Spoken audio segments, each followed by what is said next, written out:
BJP ক্ষমতায় আসার পরই জেলায় জেলায় তৃণমূলের পার্টি অফিস দখল। কোন পার্টি অফিস দখল করা যাবে না, প্রয়োজনে করা ব্যবস্থা গ্রহণ করা হবে, তাদের বিরুদ্ধে বার্তা রাজ্য বিজেপি নেতৃত্বের।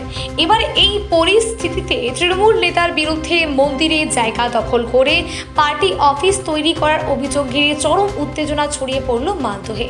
পরিস্থিতি নিয়ন্ত্রণে ঘটনাস্থলে ইংলিশ বাজার থানার পুলিশ এবং কেন্দ্রীয় বাহিনী। মালদহের ইংলিশ বাজার থানার বাগবাড়ি 52 বিঘা এলাকার ঘটনা। যারা গিয়েছেন সংশ্লিষ্ট এলাকায় প্রায় 24 বিঘা মন্দিরের জায়গা রয়েছে এবং সেই জায়গা বিগত 15 বছর ধরে দখল করে রেখেছে ইংলিশ বাজার পঞ্চায়েত সমিতির সদস্যার স্বামী তথা তৃণমূলের নেতা বিশ্বজিৎ সেন বলে অভিযোগ করেন।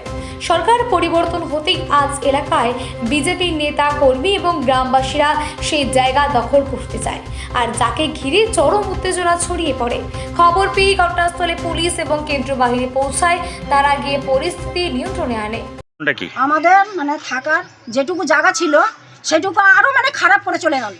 আচ্ছা, আমরা কিভাবে থাকবো এখানে? এখানে ওই যে বলছে ওরা যে ঢালাই হচ্ছে, আচ্ছা। ঢালাইয়ের মধ্যে শুধু খালি বালু ঢেলে চলে যাচ্ছে। ঢালাই তো আমরা বুঝতেই পারছি না, আরো জায়গা আরো খুঁড়ে খাড়ে আমাদেরকে তখন নহর করে চলে গেল। আমরা সবার বাড়িতে রাস্তা থেকে বাড়িতে যাচ্ছে, ড্রেনে জল ঢুকছে না, বাড়িতে জল ঢুকছে, ড্রেনই নাই তো, ড্রেন আলো পরিষ্কার করছে, এক মাস পর পর একদিন করে আসে ড্রেন পরিষ্কার করছে। হচ্ছিল একদম নিম্নমানের কাজ। একদম কি অভিযোগ হবে? চোররা তো চুরিই করবে, চুরি ছাড়া তো আর কিছু নাই।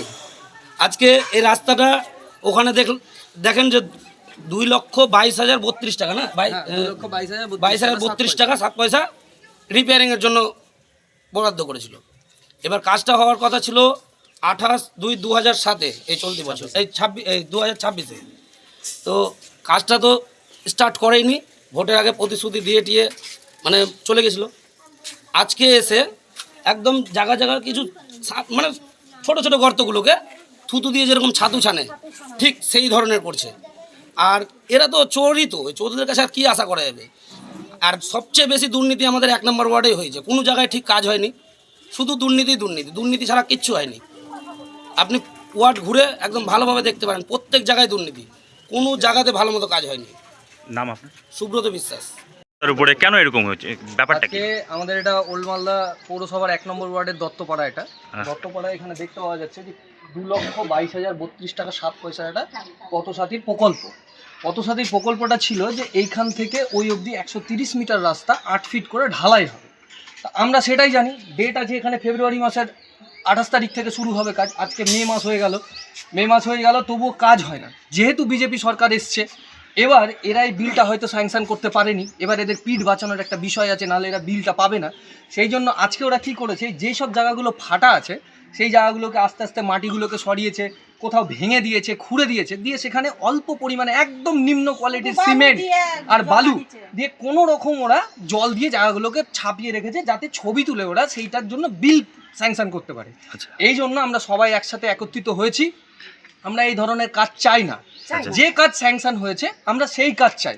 আমাদের 8 ফিট ঢালাই করা মজবুত একটা রাস্তা, যার কোয়ালিটি ভালো হবে, যার মেটেরিয়ালসের কোয়ালিটি ভালো হবে, এই রকম আমরা একটা কাজ চাই। কিন্তু ওখানে মেরামত মানেই হচ্ছে ঢালাই করা। মেরামতটা কি হবে? মেরামতটা হবে ঢালাই করে, ভালো করে এবং ভালো উন্নত মানের জিনিস দিয়ে, কিন্তু সেটা হচ্ছে না। এখানে আপনাকে আমি দেখালাম, ওখানে হাত দিয়ে তুলে যে শুধু বালু, আর তার মধ্যে সিমেন্টও নাই। আমরা কাজ বন্ধ করে দিয়েছি।